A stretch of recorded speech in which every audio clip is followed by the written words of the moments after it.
उसको म्यूट करके रखिए, म्यूट करके।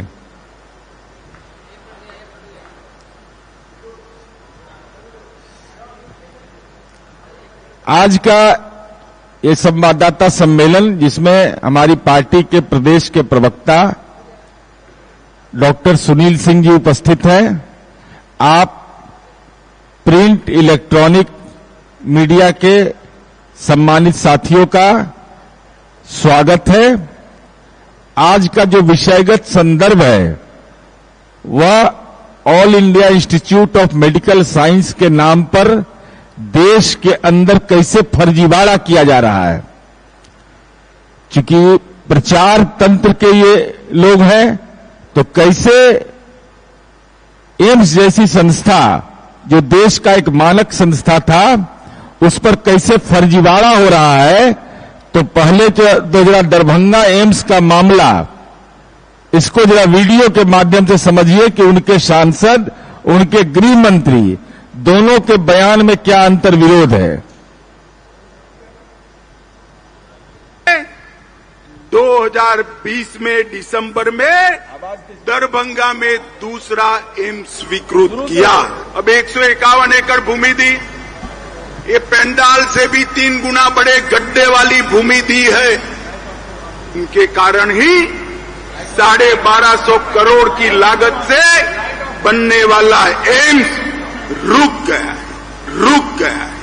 यदि एम्स बनाना चाहते हैं शोभन में ही, तो शोभन में एम्स के लिए जमीन सारा उपलब्ध करवावे। वहां पर जो भी एम्स के लिए चाहिए साधन, उसको निश्चित रूप से 100 समय उपलब्ध करावे, ताकि भारत की सरकार एम्स बनाने के लिए, जहां पर 15 सितंबर 2020 को 1264 करोड़ 750 बेड के लिए निर्णय करके राज्य की सरकार शोभन एकमी बाईपास पर जो जमीन लो लैंड देने का काम किया है, उसी लो लैंड में हम बैठेंगे और राज्य सरकार से मांग करेंगे जो आप एम्स बनाने का काम आप प्रारंभ करवावे।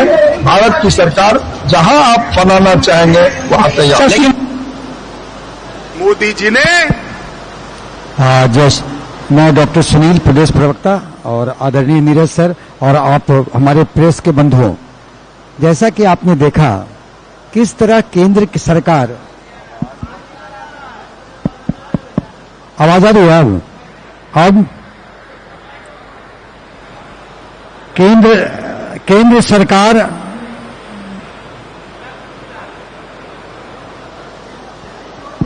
आवाज आ रही है, देखिए तो, या वो वाला ही ना रजनी जी, वो जो स्टैंड वाला होता है माइक, जो ऐसा स्टैंड वाला माइक होता है, माइक है ना ऐसा वाला। तो जैसा कि आपने देखा, और आपको मैं बता दूं कि स्वास्थ्य के क्षेत्र में केंद्र सरकार की जुमलेबाजी, जैसा केंद्र सरकार हर एक मामले में जुमलेबाजी करती है, स्वास्थ्य के क्षेत्र में वही करती है। एक तरफ अपने संसाधन से माननीय नीतीश कुमार जी और नीतीश सरकार स्वास्थ्य के क्षेत्र में अनेकों कार्य कर रही है, रोज नए कीर्तिमान स्थापित हो रहे हैं। और जितना एम्स के ख्याल से जो लोग, आवाज ठीक है ना, हाँ, एम्स के ख्याल से आप अगर देखेंगे तो एम्स जो बने उनके इन्होंने एक्ट में चेंजेस, अब आवाज आ रही है, अब ठीक है ना, तो मैं आपका ध्यान आकृष्ट करना चाहता हूं।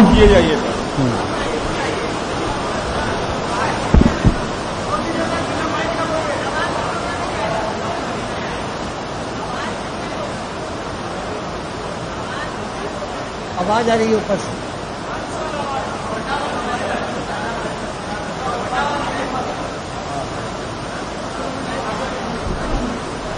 हेलो, माइक टेस्टिंग, आवाज क्लियर है, आवाज क्लियर है, माइक टेस्टिंग।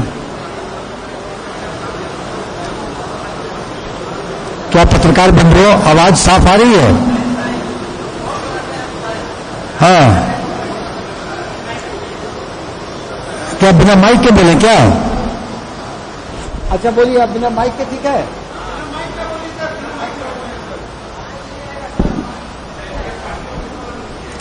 ठीक है, माइक से ही थोड़ा बोल।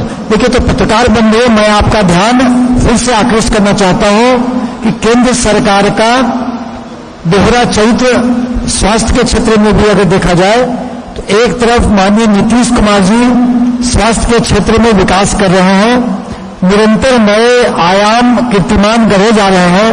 आप देख रहे होंगे पीएमसीएच का, पीएमसीएच में 5600 करोड़ लगाकर 5500 बेड का हॉस्पिटल बन रहा है और अभी जो बेड की संख्या है वो 1175 है। तो ये पीएमसीएच की हो गई।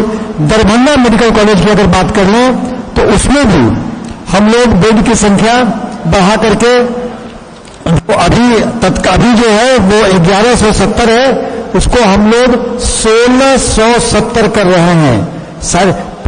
और आईजीएमएस में और डीएमसीएच में 1030 बेड का है और 2500 बेड का उसको सैंक्शन है और डेवलप कर रहे हैं। दरभंगा में जैसे हमने फिर दरभंगा की बात करें, दरभंगा में एम्स खोलने का केंद्र सरकार का निर्णय हुआ, लेकिन उसके हर एक नेता हमेशा अलग अलग बातें करते हैं, जिससे इस बात का फलाफल मालूम होता है कि केंद्र सरकार बिहार के प्रति सौतेला व्यवहार करती है।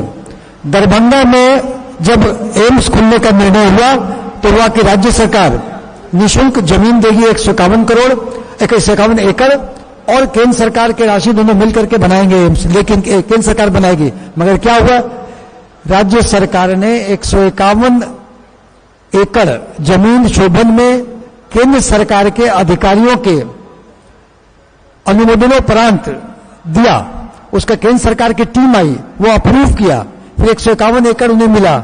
वहां तक अप्रोच रोड बनाने का भी राज्य सरकार ने कहा कि हम बना देंगे 4 लेन, और यहां तक कि उस एरिया को पाटने का, समतल करने का, डेवलप करने का सारा केंद्र राज्य सरकार ने अपने जिम्मे लिया। कैबिनेट की मीटिंग हुई, 306 करोड़ राशि विमुक्त की गई, टेंडर किया गया। टेंडर वगैरह करने के बाद सारी प्रक्रिया होती, मगर केंद्र सरकार का जो बिहार के प्रति चरित्र है, उनका दोहरा चरित्र सामने आया। अब वो कहे कि ये जमीन समतल नहीं है, हम इसको नहीं लेंगे। अरे अगर नहीं लेना था तो आपके अधिकारी इसको राउंड क्यों लिए, क्योंकि इसका यहां पर अवलोकन किए, और आपको समतल करके दिया जा रहा है। और जहां तक आज की इंजीनियरिंग का सवाल है, आपको मालूम हो कि पूरी जापान एयरपोर्ट समुद्र को भर के है। मुंबई रिक्लेमेशन लैंड एरिया है। तो आजकल विज्ञान इतना प्रगति किया है कि लोग समुद्र को पाट के डेवलप कर रहे हैं। हांगकांग एयरपोर्ट की बात कर लें तो ऐसे अनेक विश्व में, और यहां भी हमारा भी जो है कर सकते हैं, लेकिन नहीं, केंद्र सरकार को नहीं करना था, वो नहीं किए। उनके स्वास्थ्य सचिव का चिट्ठी आया। अब एक नए वहां के जो एमपी हैं गोपाल जी ठाकुर, वो अब नए सुगुफा लेके आए हैं।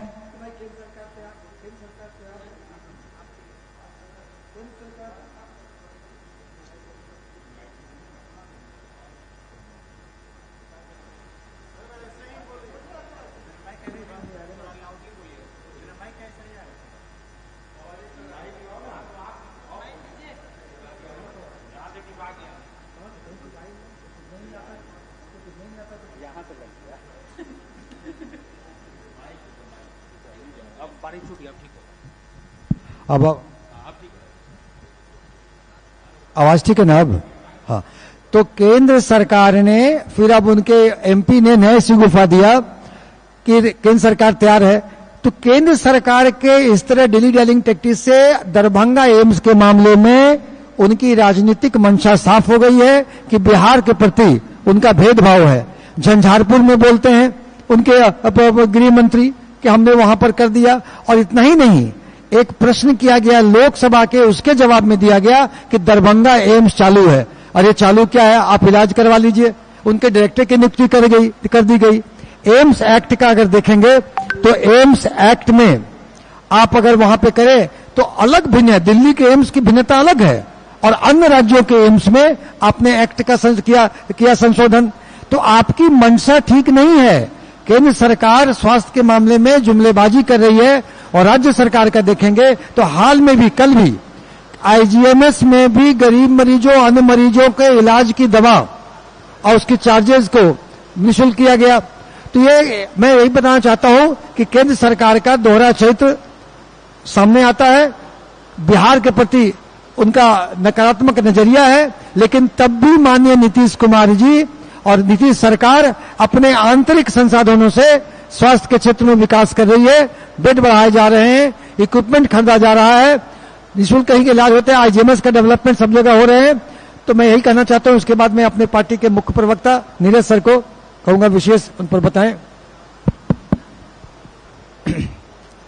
माननीय डॉक्टर सुनील बाबू ने विस्तार से विभिन्न बिंदुओं की ओर ध्यान आकर्षित किया। हम आप साथियों का ध्यान आकर्षित करना चाहते हैं कि केंद्र की मोदी सरकार एक देश एक कानून की बात बोलता है। एक देश एक कानून। हम उनसे यह जानना चाहते हैं कि all India institute of medical sciences act 1956,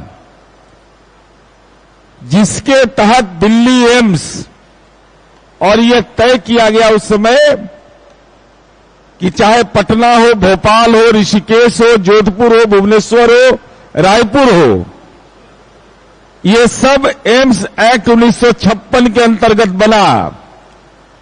लेकिन केंद्र की जुमलेबाज सरकार ने एक्ट में संशोधन कर दिया। डायरेक्टर के पद को पदक्रमित करके उसको एग्जीक्यूटिव डायरेक्टर बना दिया। सवाल नंबर 1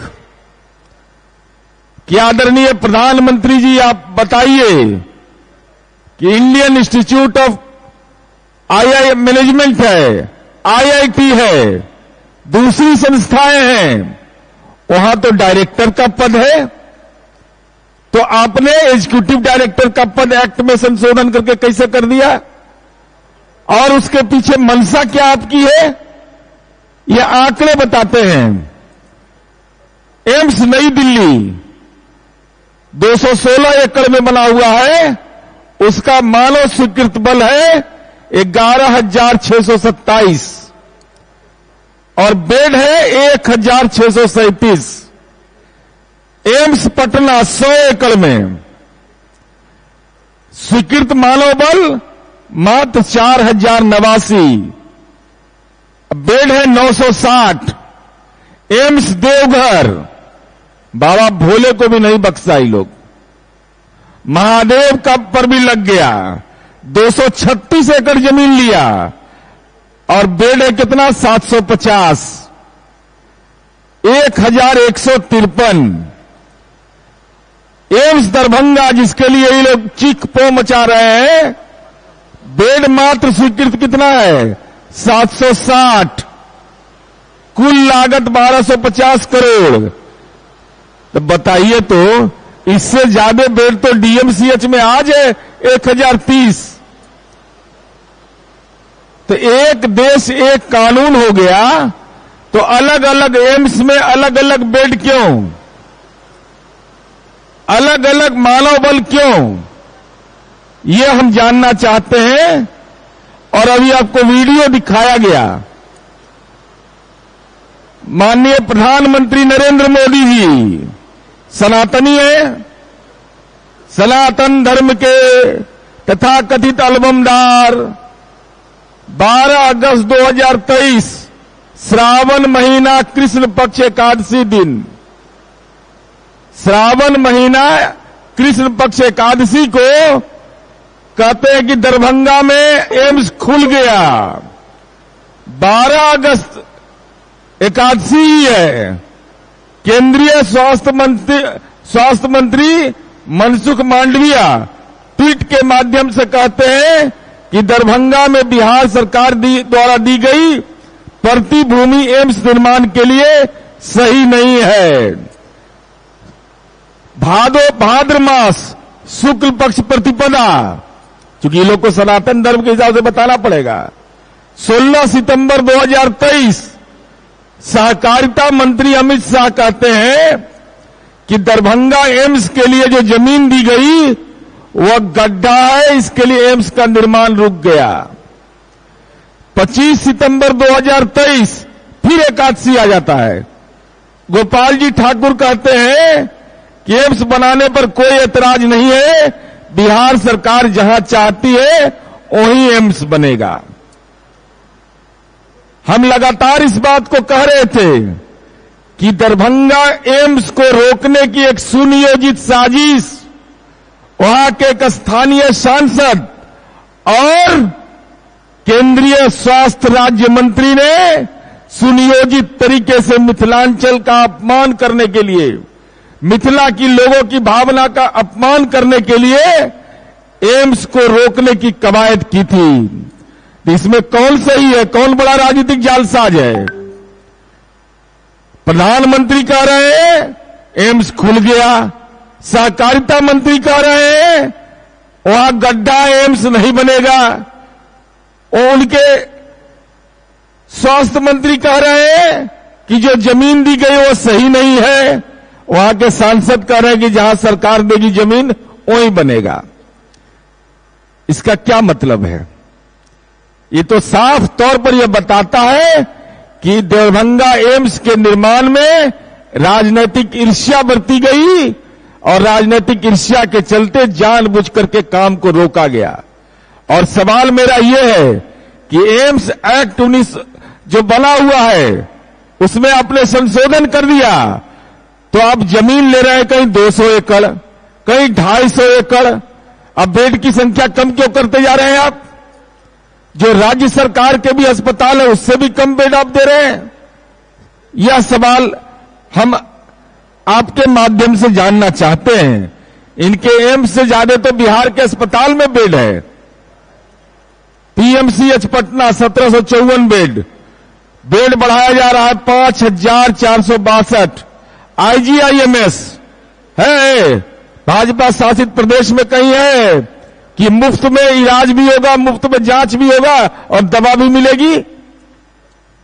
1170 बेड को अब बेड बढ़ाया जा रहा है 1670।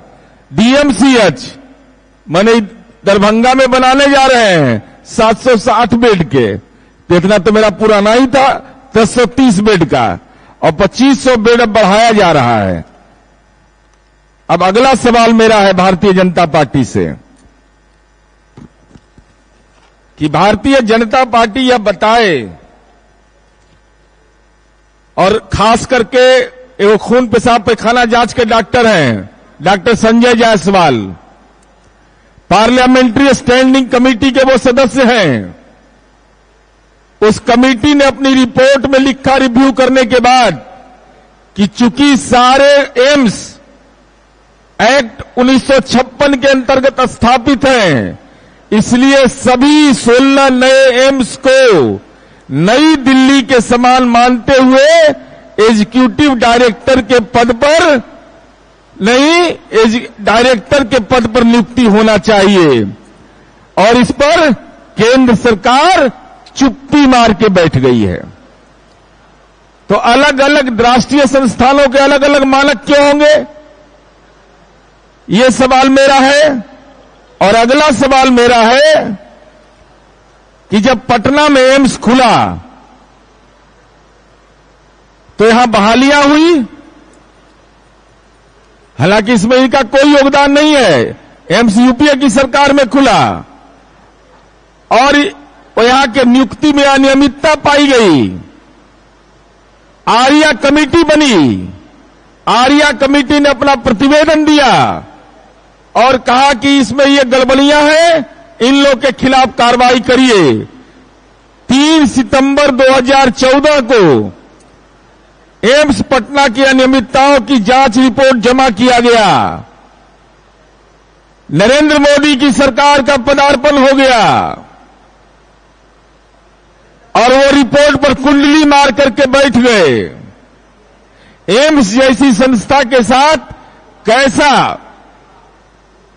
राजनीतिक दुराचार इन लोगों ने किया।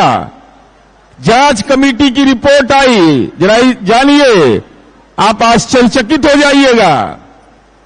आज भी कार्यरत हैं डॉक्टर अजीत सक्सेना, इनकी योग्यता है एमएससी जूलॉजी और पीएचडी इन जूलॉजी। इलाज किसका कर रहे हैं? Pathology and lab medicine MD होना चाहिए। इसकी योग्यता है, professor pathology and lab medicine के पद पर यह कार्यरत है। डॉक्टर अजीत सक्सेना, फिर मैं इसको रिपीट कर देता हूं, doctor Ajit Saxena, professor pathology and lab medicine. Qualification इस पद के लिए था पैथोलॉजी एंड लैब साइंस में एमडी। इनकी डिग्री है MSc zoology and PhD in zoology. Modi है तो मुमकिन है। एमएससी जूलॉजी और पीएचडी जूलॉजी वाला प्रोफेसर पैथोलॉजी और लैब मेडिसिन है। डॉक्टर मीनाक्षी तिवारी, जरा सुनिए इन लोग का कारनामा, कितने बड़े स्वस्थ भारत बना रहे हैं, कितना बड़ा अनाचार हो रहा है रोगियों के साथ। Assistant professor pathology and lab medicine, अनिवार्य योग्यता है pathology and lab medicine in MD. Doctor Meenakshi Tiwari की डिग्री है इंडस्ट्रियल बायोकेमिस्ट्री। इंडस्ट्रियल बायोकेमिस्ट्री वाला assistant professor pathology and lab medicine. Modi है तो मुमकिन है, सब जालसाजी मुमकिन है मोदी है तो। चलिए, डॉक्टर सुष्मिता दास, असिस्टेंट प्रोफेसर माइक्रोबायोलॉजी है, ये पद पर कार्यरत है। माइक्रोबायोलॉजी इन एमडी, यह इस पद की अर्हता है, योग्यता है, और उन्हें बेचारी MSc zoology and PhD in zoology. Modi है तो डिग्री पर जालसाजी संभव है। आखिर कौन गुनाहगार होगा? पार्लियामेंट के स्टैंडिंग कमेटी की रिपोर्ट को आप नहीं मानते कि डायरेक्टर का पद हो, जो एजुकेशनल क्वालिफिकेशन होना चाहिए था डॉक्टरों का, उसके आधार पर नियुक्ति नहीं हुई। आर्या कमेटी ने 3 सितंबर 2014 को पटना एम्स की अनियमितताओं की जांच की रिपोर्ट दे दी। कौन कुंडली मार करके बैठा हुआ है? और रोगियों जो बिहार के रोगी हैं, उनके साथ ये अनाचार कौन कर रहा है? ऐसे लोग बहाल हो गए हैं। और कौन संरक्षण दे रहा है इसको? मोदी का संरक्षण है कि अमित शाह का है कि स्वास्थ्य मंत्री का है? कौन संरक्षक है ऐसे लोगों का?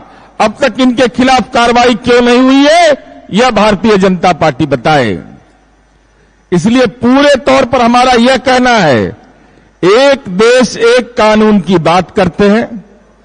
एम्स एक्ट 1956 के अंतर्गत बना हुआ है। एक्ट में संशोधन कर करके राज्य सरकार से जमीन तो आप ले लेते हैं, लेकिन बेड की संख्या आप लगातार कम कर देते हैं, मानव बल आप कम कर देते हैं। यह अधिकार आपको किसने दिया? जब एम्स के बारे में हुआ कि पूरे देश के अंदर एम्स एक समान मापदंड पर बनेगा। दूसरा, पार्लियामेंट की स्टैंडिंग कमेटी ने यह कहा कि एग्जीक्यूटिव डायरेक्टर नहीं, डायरेक्टर इसका होना चाहिए। आईआईएम का, आईआईटी का डायरेक्टर होगा, इसका एग्जीक्यूटिव डायरेक्टर क्यों होगा? क्या अपने चहेते लोग को आप पद पर बिठा रहे हैं? और तीसरा सवाल मेरा है कि कौन है? प्रधानमंत्री एकादशी के दिन बोल रहे हैं गलत, अमित शाह बोल रहे हैं प्रतिपदा के दिन गलत, एकादशी के दिन बोल रहे हैं देश के स्वास्थ्य मंत्री गलत, और दरभंगा के सांसद एकादशी के दिन बोल रहे हैं कि एम्स वहीं बने, हमको कोई आपत्ति नहीं है। तो इतने दिनों तक अगर एम्स के नाम पर विवाद पैदा होता रहा, इसका मतलब आप मिथिलांचल का अपमान कर रहे थे और मिथिलांचल की भावना लोगों के साथ असम्मान का भाव आपका था। इसलिए कम से कम स्वस्थ भारत का नारा मत लगाइए। सनातनी लोग भी इलाज कराते हैं, उनको भगवान भरोसे छोड़ देना चाहते हैं कि ऐसे ऐसे लोग बहाल हो जाए। अब बताइए तो कि पैथोलॉजी का एचओडी रहेगा, प्रोफेसर रहेगा, वो एमएससी जूलॉजी का रहेगा, तो कैसा जांच करवा रहे होंगे आप? ये पूरा मामला गंभीर किस्म का है और हम समझते हैं कि भारतीय जनता पार्टी को स्वस्थ भारत बोलने में लज्जा महसूस करना चाहिए। कहना चाहिए कि स्वस्थ भारत के नाम पर हम फर्जीवाड़ा कर रहे हैं, हम फर्जीवाड़ा स्वस्थ भारत बनाना चाहते हैं, इसलिए भाजपा अपनी जुबान इन सवालों पर खोले।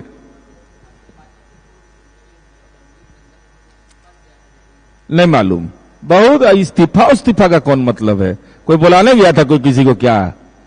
कौन का इस्तीफा दे दिए? कौन? यहां इंडिया गठबंधन में हम